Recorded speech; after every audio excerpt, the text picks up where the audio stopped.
Olá, esse é o programa Sociedade Solidária, um fórum para o diálogo sobre os desafios do Brasil, uma iniciativa da LBV. Na edição de hoje, fazemos um balanço sobre avanços e desafios do Brasil na promoção da igualdade racial, recebendo novamente aqui nos nossos estúdios o Dr. Marco Antônio Zito Alvarenga, presidente do Conselho de Participação e Desenvolvimento da Comunidade Negra do Estado de São Paulo. Ele também integra a Comissão de Igualdade da OAB Nacional e vai compartilhar conosco um pouco da sua larga experiência nesse assunto, trazendo ainda a sua visão a respeito de alguns dos temas que geraram bastante polêmica no que diz respeito à promoção da igualdade e o combate à discriminação racial e étnica. Bom, primeiramente agradecemos em nome da LBV o senhor estar novamente aqui conosco para falar sobre esses assuntos tão importantes. Seja sempre muito bem-vindo. O prazer é nosso, é uma honra retornar a essa casa que sempre nos recebeu muito bem e tem um trabalho efetivo como parceiro na promoção da igualdade da sua forma mais ampla. Sem dúvida, é um compromisso de todos nós. Bom, o senhor representa o Conselho. Queria que o senhor explicasse qual é o papel dele, de que forma ele interage com as políticas públicas, as ações da sociedade no combate ao racismo no Estado de São Paulo. O Conselho, na verdade, ele tem um papel fundamental. Criado há 30 anos, foi o primeiro conselho do Estado, aliás, do Brasil.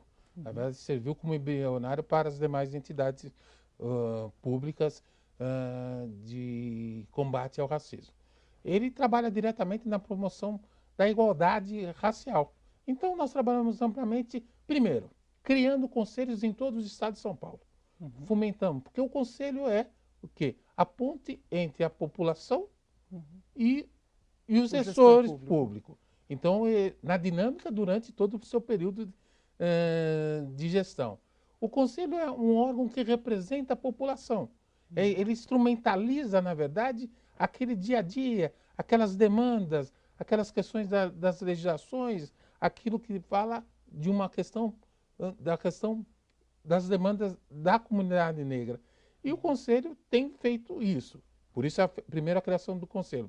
E também cobra do poder público constituído nas diversas esferas federal, estadual e municipal a aplicabilidade da Constituição Federal no que tange a questão da igualdade, da promoção da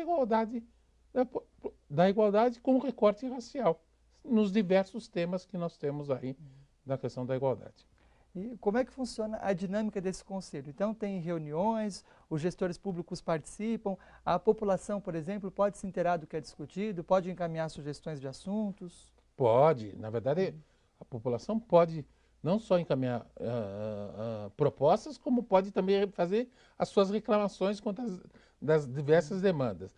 O conselho é constituído de 32 conselheiros, sendo que parte 6 representantes do Estado e os demais da sociedade civil.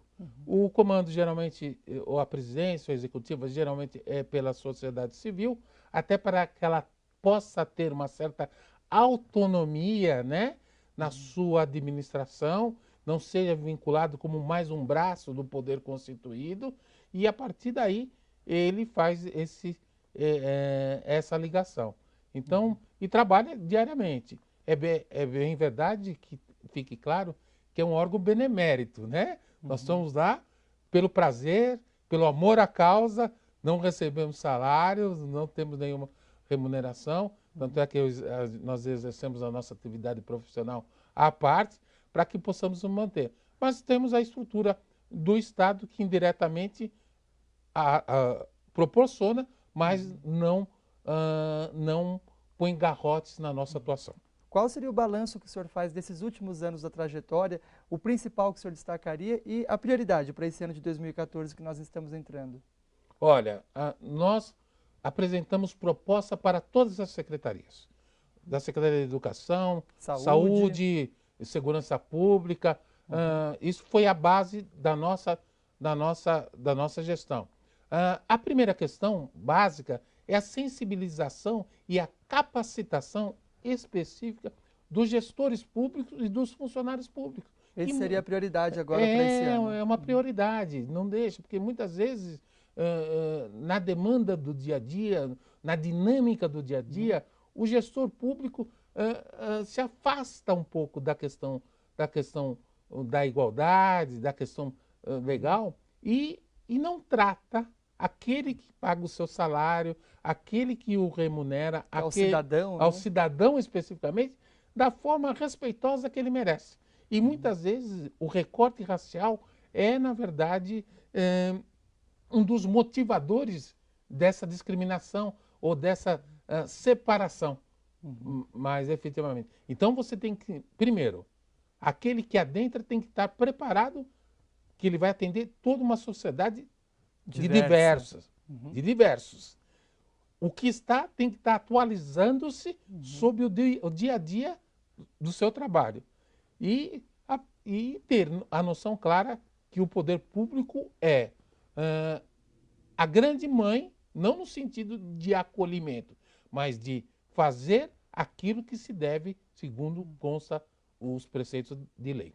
Então a ideia agora é fazer um amplo trabalho de sensibilização, capacitação, desde a seleção, Exato. mas até para os funcionários públicos em exercício. No caso, aqueles que atendem a população de forma geral.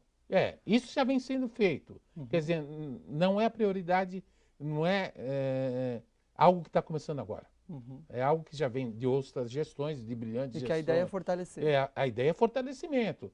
Por que é fortalecimento? Hoje nós temos o Estatuto da Igualdade Racial, nós temos uma decisão do Supremo que reconhece a constitucionalidade das ações afirmativas e há questões de aspectos mais sociais a que devemos chamar a atenção, que é aquela questão aonde muitas vezes as pessoas dizem que no Brasil não há racismo, não há o preconceito racial.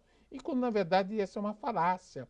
Isso na verdade é o chamado mito da falsa democracia racial. Exatamente. Os dados sociais estão aí para mostrar a grande desigualdade que existe no que diz respeito aos dados sociais mesmo, mas até aqueles de ocupação profissional, de visibilidade, como no Brasil, até em comparação com outros países que também têm uma história marcada pela escravidão, acaba tendo índices mais desfavoráveis para a população negra do que para outros segmentos da população. O senhor mencionava na sua resposta o Estatuto da Igualdade Racial, Sim. que é posterior à criação desse conselho. A partir do trabalho que o senhor tem feito, a população já tem se apropriado, os gestores públicos, as entidades civis, elas estão com o Estatuto já incorporado no dia a dia, como é o caso, por exemplo, do Estatuto da Criança e do Adolescente, para falar aqui de um estatuto um pouco mais antigo? Na verdade, o Estatuto ainda ele falta algumas providências de regulamentação para que o próprio cidadão, e no caso o cidadão negro, possa exercitá-lo de forma plena. Então, ainda não houve efetivamente a apropriação de todas os seus temas, os seus capítulos e de suas demandas. Mas é bem verdade que a população, em especial a população negra, está muito, muito atenta aos seus direitos. Hoje você não encontra mais um negro desconhecendo dos seus direitos, desconhecendo de como pode reivindicar.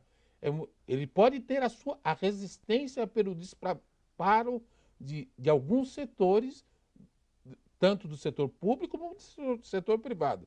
Temos que ser justos também nessa questão. Não é a demanda, não é no setor público só, não.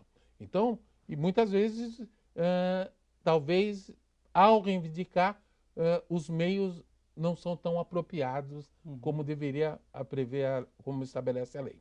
Bom, já que o senhor falou que um desafio é a regulamentação, transformar esse estatuto em dispositivos mais práticos para ele ser aplicado, é sobre isso que a gente vai falar no próximo bloco. Afinal, tivemos também em 2013 uma importante conferência nacional sobre o tema da igualdade racial, da qual o nosso convidado participou. Nós vamos destacar alguns dos pontos que foram ali debatidos, para os quais a gente deve ficar atento e acompanhar. O programa Sociedade Solidária vai para o breve intervalo. Na edição de hoje, conversamos com o Dr. Marco Antônio Zito Alvarenga, presidente do Conselho de Participação e Desenvolvimento da Comunidade Negra do Estado de São Paulo. A gente já volta.